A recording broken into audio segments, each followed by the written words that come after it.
fiction novels. Like my heroes growing up were like Genghis Khan and Alexander the Great, Yeah. and you know Oh, wow. that kind of warrior society, and always thought that's what it means to be a man.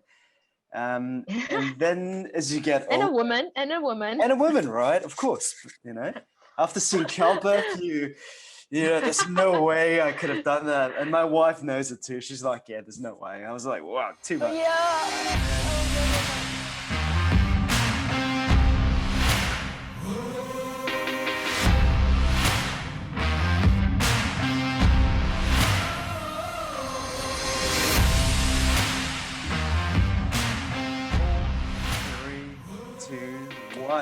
All right, ladies and gents, welcome to another episode of the Courage Diaries. This is season 2, and I've got a wonderful guest, a very, very special person right for you today. Her name is Angjolie Mei, and she has a very, very interesting job that she's going to be very excited to tell you all about. So, first of all, Angjolie, how are you today? Yes, I'm good. I'm good. It's raining here, but other than that, yes, everything is good. We are doing the best we could, right? Yeah, for sure. Yeah, I've got sunny weather. It's an amazing day. I'm Yeah. really curious, right? So before I pop the bubble for everyone, could you tell the audience a little bit about yourself? So my name is Angjolie, and I'm actually in a business where many of my clients are dying to meet me. So I just wanted to say, like, I'm dying to be here on this show, The Courage Diaries. We've been in touch for almost like more than a month now. And then, it's so nice to finally be here.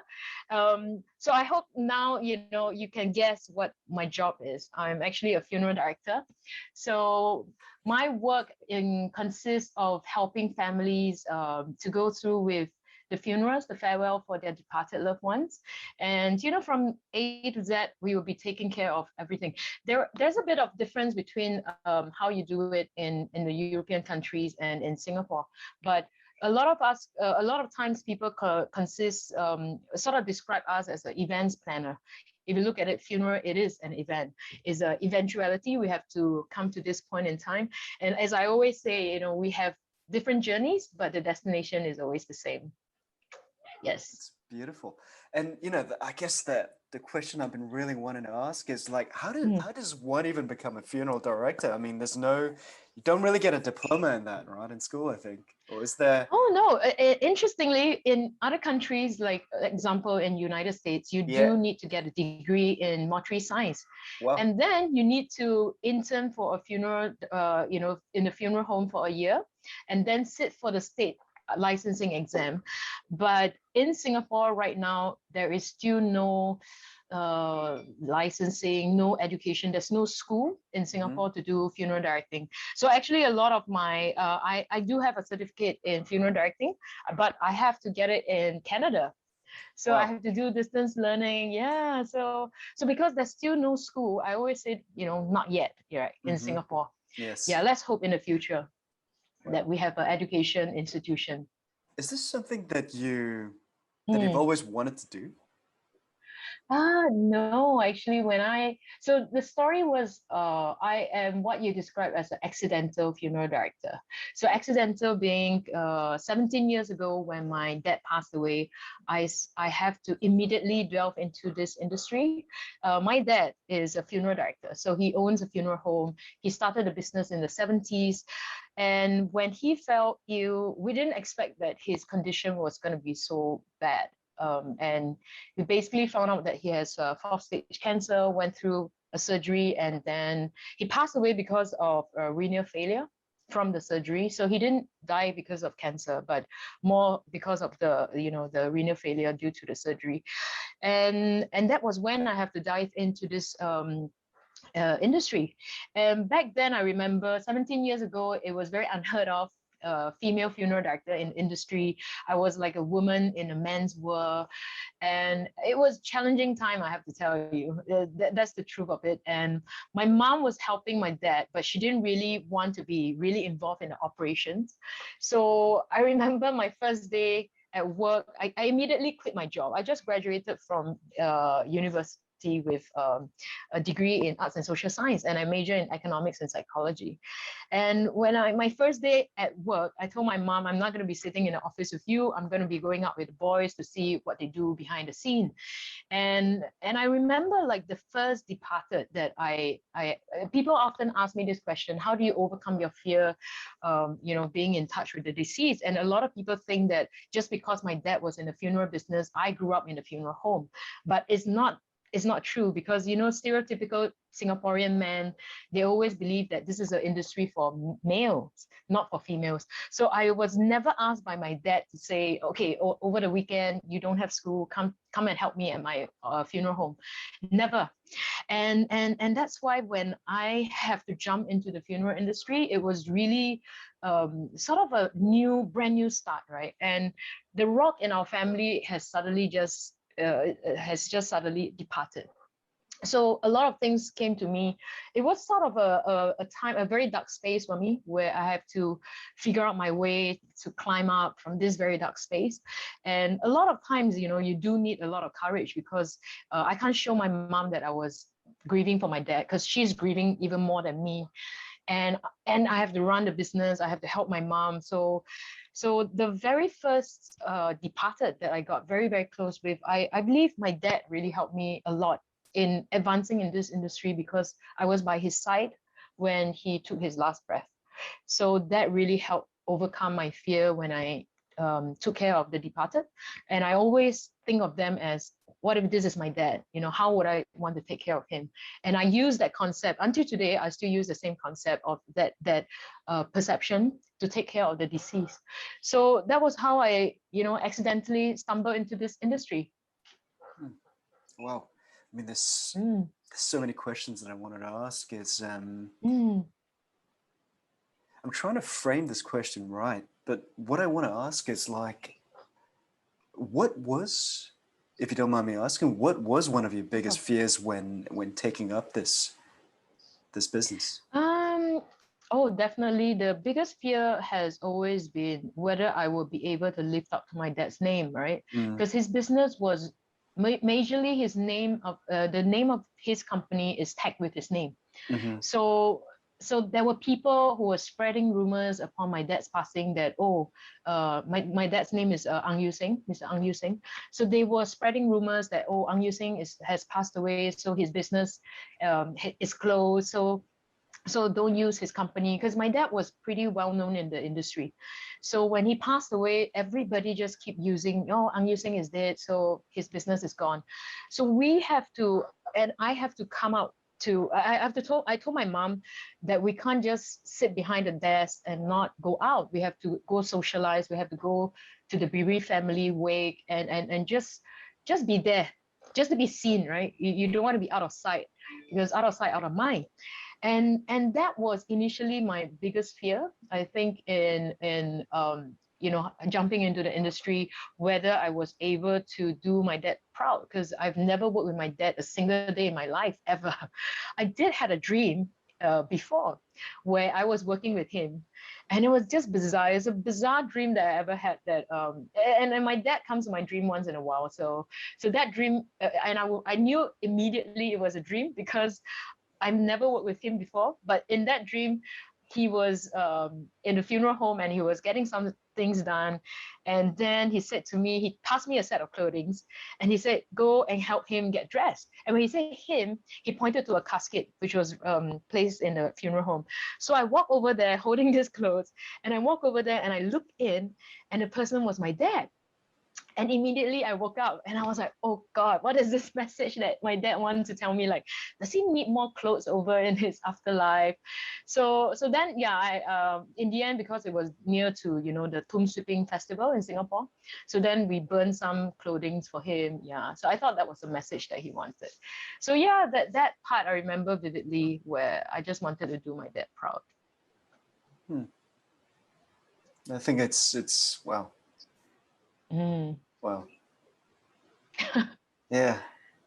I need a moment, right? Because it's so beautiful and powerful. And I think like most of us, we're all striving at some point to make our parents proud, right? And It's interesting. Yeah, absolutely.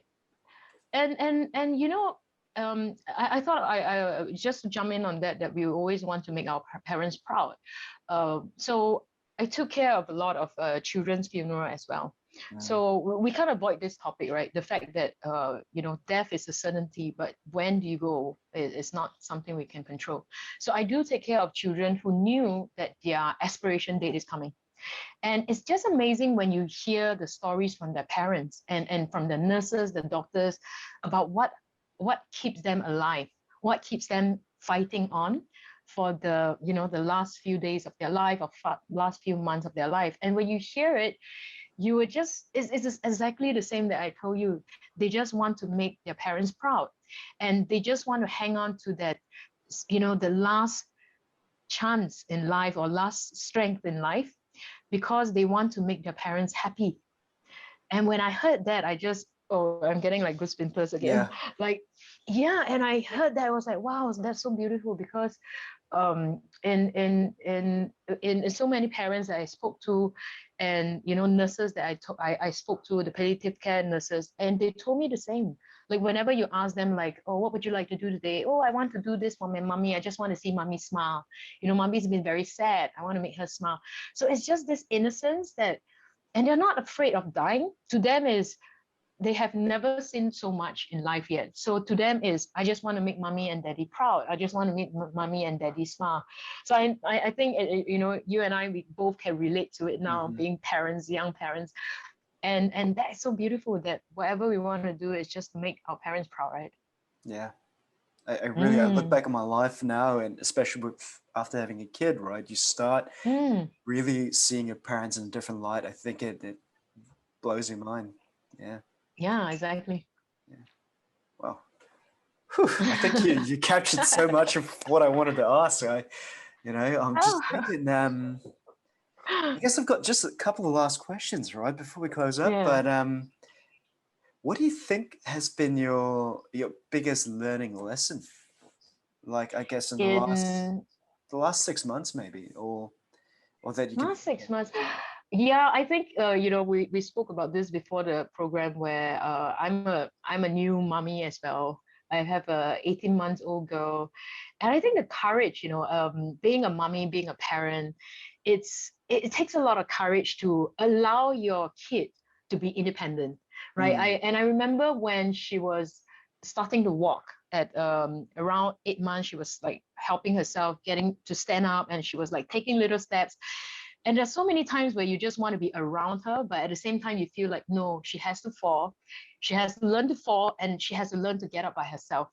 So this was a big struggle for me, because I have to, you know, have that courage in me to say that, okay, I'm not going to help her up. I have to let her fall.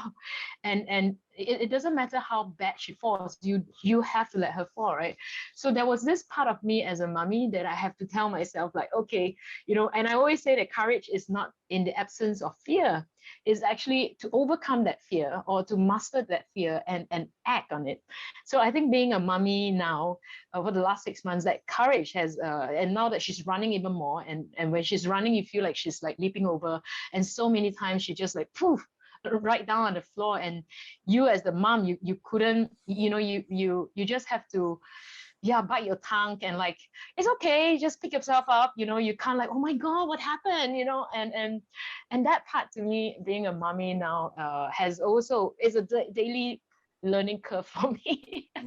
You know, so many times we want to react, but no, we have to like, okay, swallow it back. It's like, okay, let's respond to this moment, and then just act like, okay, it's all right, pick yourself up, you know, it's nothing, and then continue on with your life. And that, to me, I think, I'm still learning every day, to be honest.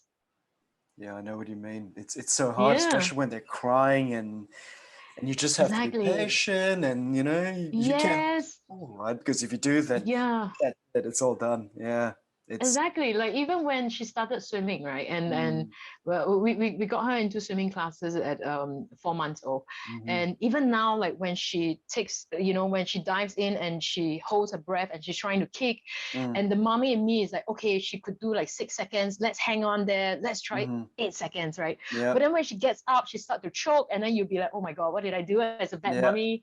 But then you just have to like keep pushing, right? And I'm like, oh, it's okay, try again and try again.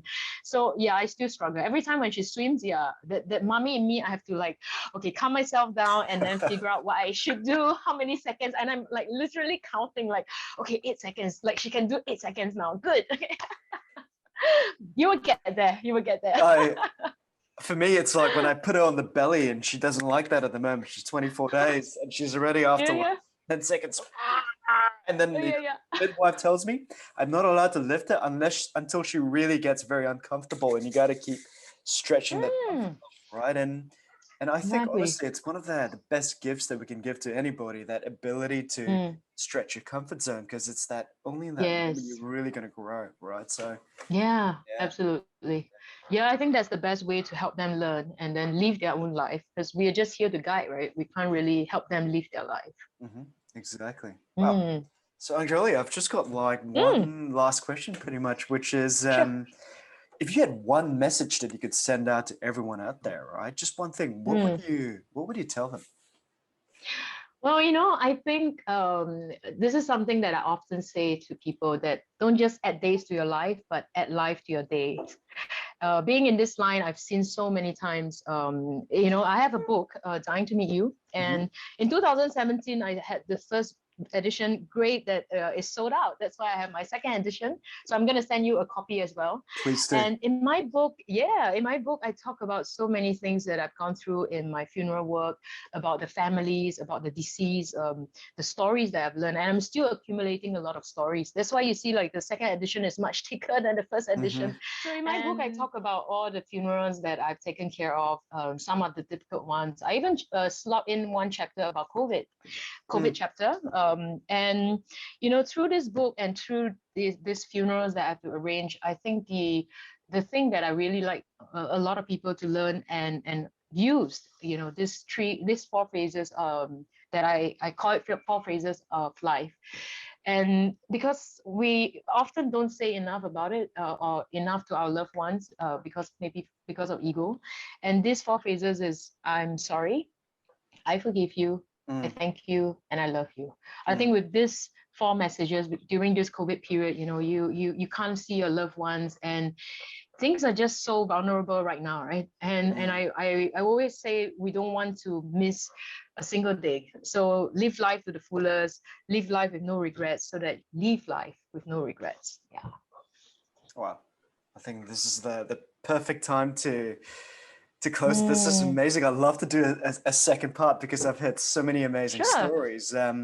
My mates always tell me that you don't just do a funeral, right? It's not about Yeah. you do the mourning, but most importantly, I We think you mm, celebrate, right? Life celebrant. That's what you guys are about. Absolutely. Yeah. Yes. So this concept was when I was in New Zealand and I saw what a celebrant did. Mm-hmm. And I love that concept. And I said, I want to call my company the Life Celebrant. And when I call it Life Celebrant, it was sort of deliberate to make it in abbreviation TLC, which is tender Mm-hmm. loving care, which I think in our death care industry, you need a lot of care, right? And I see there's a lot of things like back then when you asked me what was the courage being in this industry, it was a very male dominated industry, and I realized there was not enough little touches like Mm-hmm. soft touch to the whole industry, and they often see the departed as an object, which is something that I disagree. And Mm. I often have to change mindset and tell them no. And I don't know whether you know that in my team I have 80% ladies in my team now, What? Wow. which is 80%. Yeah, so it's very rare for funeral homes to have Mm-hmm. ladies. So I'm really glad that over time people are more receptive to seeing women in the industry, and I think it takes a lot of courage for them to not just being stepping into a male dominated industry and starting young in the funeral Mm-hmm. industry, where back then who wants to be a funeral director, and the youngest girl in my team is 24 years old. So you do see more and more people are stepping in, because I think somehow, this era, people are more courageous to pursue their passion and their dreams. Mm. Yeah, for sure. You really have to Yeah. think outside of the box in this time. It's exciting to Yes. see this. Yeah, for sure. Yeah, absolutely. Wow. Wow. So, Angjolie, I just want to Mm. say thank you very, very much for being here.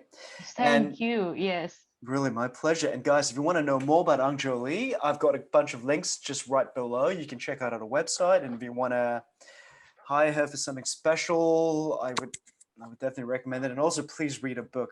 There's so many beautiful stories there that are really going to touch you Yes. right here in your heart. Dying to meet you. Mm, And I'm also dying to meet you, exactly. Angjolie. It would be such an Yes. interesting thing one day. Yeah, One day, it is definitely in the schedule. looking forward to it. Thank you again. Thank And you so sending much. you Thank you, guys guys. lots of love. See ya. Keep safe.